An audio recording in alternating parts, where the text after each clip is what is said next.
উত্তরবঙ্গ সফরে এসে তোপ দাগলেন নওশাদ। উত্তরবঙ্গে উন্নয়ন নেই, পৃথক রাজ্য চায় জনতা। নওশাদ শিখ থেকে শনিবার নিউ জলপাইগুড়ি জংশনে পৌঁছায় কাঞ্চনকন্যা এক্সপ্রেস থেকে নেমে ভাঙ্গুরের বিধায়ক নওশাদ সিদ্দিকী সরাসরি পশ্চিমবঙ্গ সরকারের লক্ষ্য করে তীর ছুঁড়েছেন।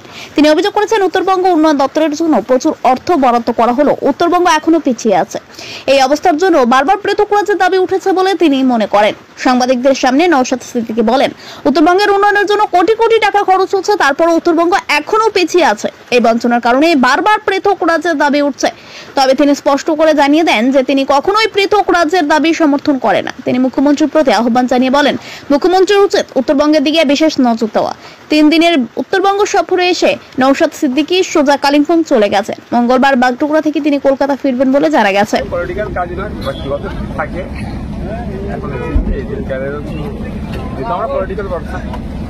একসাথে হয়ে যাবে, বর্ষার সময় এখানকার অবস্থা কি সেটাও জানা যাবে, কারণ তিস্তায় যে অবস্থা যেভাবে জল বাড়ছে সেটা ভয়ঙ্কর হতে পারে এবং রাস্তার অবস্থা খুবই খারাপ।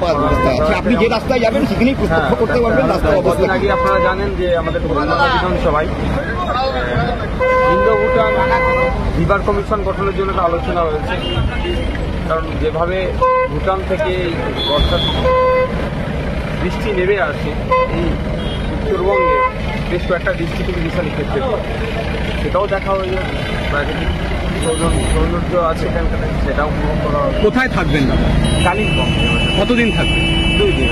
সংগঠনেরও কিছু কাজ করবেন কি? না, সংগঠনের কাজ করতে না, ছোট আছে। উত্তরবঙ্গের ভবিষ্যতের কিছু পরিকল্পনা আছে সংগঠন বা এই সমস্ত দিকের আন্দোলন তৈরি?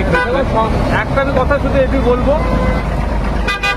দক্ষিণবঙ্গের মানুষ খুব যে ফ্যাসিলিটিস পেয়ে যাচ্ছে এটা ব্যাপার নয়, তবে দক্ষিণবঙ্গের মানুষের থেকে উত্তরবঙ্গের মানুষ বেশি প্রাইভেট। উত্তরবঙ্গ থেকে দার্জিলিং থেকে সাগর পর্যন্ত প্রত্যেকটা নাগরিক তার অধিকার পাক, সেটা চাইব।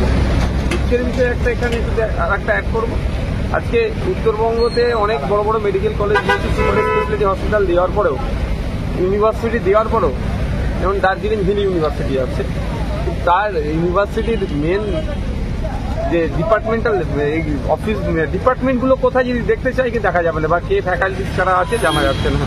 এইরকম ভাবে তো মেন হয় এখানকার মানুষের যাতে যাতে। আপনি বলতে চাইছেন উত্তরবঙ্গ একদম সেগুলো। সেক্ষেত্রে আপনি কি মানে ঘুরিয়ে কি উত্তরবঙ্গের পৃথক রাজ্যের দাবিকে আপনি সমর্থন করেন? না, আমি এটা কোনোদিন করি না আর করবো না। আমি চাইবো উত্তরবঙ্গ এবং দক্ষিণবঙ্গ বিভাজন নয়, আমরা পশ্চিমবাংলার মানুষ আমাদের অধিকারটা যেন বুঝিয়ে দেওয়া হয়। এখানে ডুয়ার্সে থেকে শুরু করে আলিপুরদুয়ার থেকে শুরু করে আর চা বাগানে যে শ্রমিক সমস্যা, এটা সমাধান থেকে শুরু করে সমগ্র বিষয়টা নাগরিক অধিকার, যেটা একটা ভাই সম্পূর্ণ বারংবার এই অধিকারের ভিত্তি থেকে কিন্তু মানে পৃথক রাজ্যের দাবিটা কিন্তু উঠে আসছে বিভিন্ন মানে নির্বাচনের ব্যাপারটা এখানেই হচ্ছে। অধিকারটা বুঝিয়ে দিচ্ছে না বলেই সরকার যখনই কিছু মানুষের দাবিটা তুলছে। 2012 সালে উত্তরবঙ্গ উন্নয়ন দপ্তর হয়েছে, সম্ভবত 1 লক্ষ কোটি টাকা উপরে বরাদ্দ হয়েছে।